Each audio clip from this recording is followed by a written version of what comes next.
এসডিপিআইয়ের জাতীয় সভাপতি এম.কে.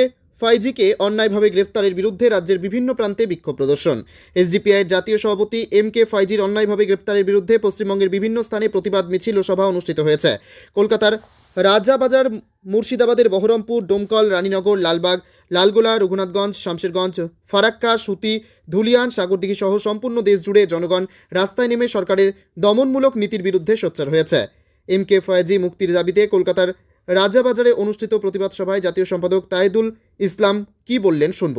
এছাড়াও আরও কে কি বলেছেন শোনাবো আপনাদের।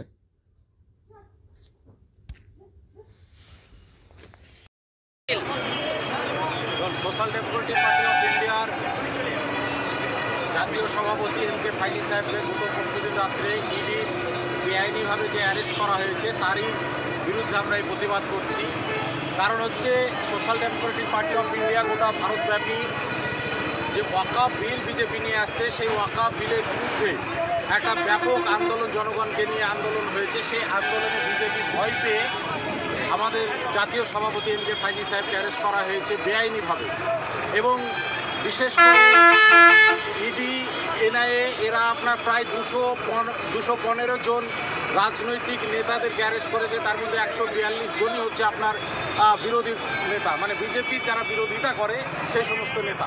এখানে অ্যাকচুয়ালি মানি লন্ডারিং কেস এরকম কোনো ব্যাপার নাই। টার্গেট করে এরা অনেক দিন থেকে চেষ্টা করছে যে গোটা ভারতবর্ষব্যাপী জনগণের যে বঞ্চিত যে সাধারণ লোক, সেই সাধারণ লোকের অধিকারের জন্য social Democratic party of India লড়াই করছে। এবং সেই ভয়ে এবং মানুষের যে স্বতঃস্ফূর্ত পার্টিসিপেট গোটা ভারতবর্ষব্যাপী যে আন্দোলন, বিরুদ্ধে যে আন্দোলনের রাস্তায় নেমে এসে জনসাধারণ, দলিত, আদিবাসী, বহুজন, সমস্ত ওবিসি, এসটি সবাই মিলে যে রাস্তায় নেমেছে, এই আন্দোলনকে বিজেপি ভয় পেয়েছে। সেই ভয় পাওয়ার কারণে এই আন্দোলনকে দমিয়ে দেওয়ার জন্য, ওয়াকাফ বিলকে পাস করার জন্য আপনারা জানেন এই এম.কে. ফাইজি সাহেবকে অ্যারেস্ট করা হয়েছে।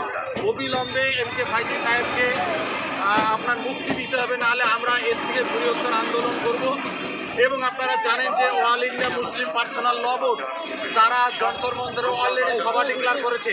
এবং এরা জানে যে social Democratic party of India এবং বিভিন্নরা আপনার রাস্তায় নেমে সেই একটা গণ আন্দোলন গড়ে তুলবে। এই ভয়েই অমিত শাহ এবং নরেন্দ্র মোদী সরকার তার বিরোধীদেরকে এইভাবে তাদের আওয়াজকে, তাদের গণতান্ত্রিক অধিকারকে, তাদের ওয়াকাফ বিল বাঁচানোর যে গণতান্ত্রিক অধিকার, সেই অধিকারকে খর্ব করার জন্য, আওয়াজকে কমিয়ে দেওয়ার জন্য, দুর্বল করে দেওয়ার জন্য, আন্দোলনকে ভেস্তে দেওয়ার জন্য তারা আমাদের জাতীয় সভাপতিকে অ্যারেস্ট করেছে। আমরা এই অ্যারেস্ট কোনোভাবে মানছি না, সম্পূর্ণ বেআইনি অ্যারেস্ট। আমাদের আবেদন, কেন্দ্রীয় সরকার যতই চেষ্টা করুক, অমিত শাহ, মোদী সরকার যতই চেষ্টা করুক, এইভাবে জনগণের আওয়াজকে, এসডিপিআর আন্দোলনকে, এসডিপিআর আওয়াজকে, এই যে হকের আওয়াজ, ন্যায়ের আওয়াজ, সেই আওয়াজকে কোনোদিনই তারা দমিয়ে দিতে পারবে না। এটা যত তারা চাপিয়ে দেওয়ার চেষ্টা করবে, বন্ধ করার চেষ্টা করবে, আরও বেশি করে ভারতবর্ষে আন্দোলন ছড়িয়ে পড়বে। তার জন্য আমাদের এই বহরমপুর, মুর্শিদাবাদের বুকে এই বাস স্ট্যান্ড থেকে শুরু করে আমাদের গোটা বহরমপুর র্যালি পরিক্রমা করবে।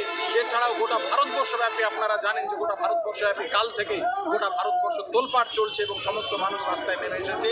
এই আন্দোলন আমাদের চলতে থাকবে যতক্ষণ পর্যন্ত এম.কে. ফাইজি সাহেবকে মুক্তি দেওয়া না হবে, ততক্ষণ আমরা রাস্তায় থাকবো, আন্দোলন চলতে থাকবে।